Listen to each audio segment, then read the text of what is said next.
Kali ini TNI mengemban misi untuk menaklukkan Malaysia bagian timur. Misi ini terkait ambisi Presiden Jokowi untuk menyatukan Pulau Kalimantan di bawah ibu kota baru IKN. Maka dari itu, Panglima TNI Yudo Margono memerintahkan Kasat untuk membawa kekuatan penuh yang terdiri dari tank dan rampur andalannya, 1.000 pasukan infanteri serta artileri. Sementara untuk matra laut, kapal perang disiagakan di pangkalan Natuna Utara. Kemudian dari matra udara, seluruh skuadron tempur TNI Angkatan Udara disiagakan di Balikpapan. Sementara untuk pasukan elit, baik Kopassus, Denjaka, dan Den Bravo, terlebih dahulu telah diterjunkan sebagai intelijen militer.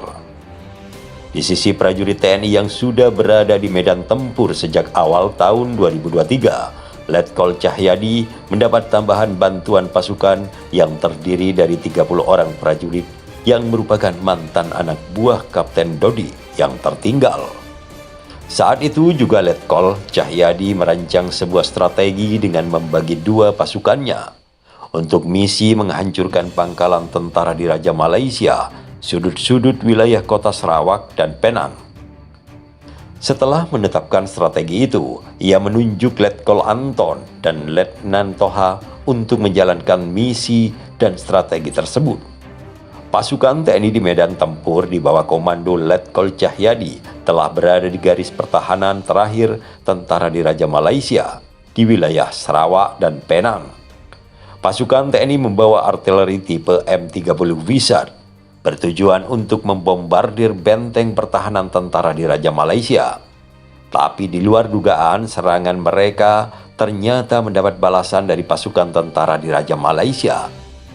Hingga beberapa prajurit TNI dilaporkan terluka. Usaha yang gigih terus diperlihatkan oleh pasukan TNI. Saat itu, mereka berhasil menembus garis pertahanan tentara di Raja Malaysia di benteng-benteng pertahanan. Kontak senjata pun kembali terjadi di antara mereka, hingga pertempuran itu akhirnya dapat dimenangkan oleh pihak pasukan TNI. Di saat yang sama, tentara di Raja Malaysia kehilangan semua pasukannya karena serangan pasukan TNI. Pada malam, Letkol Cahyadi terlihat sedang menghubungi Jenderal Dudung Abdurrahman untuk segera mengirimkan pasukan untuk menguasai Malaysia Timur secara penuh. Seorang penembak jitu yang bernama Prayit menghampiri Letkol Cahyadi untuk memberikan laporan dan menyarankannya agar tak terlena dalam kondisi kemenangan. Perang masih panjang.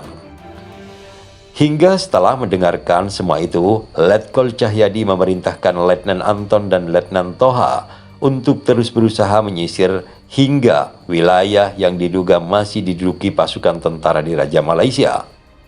Hingga mereka terpaksa masuk ke dalam hutan yang berada di wilayah Kalimantan Timur.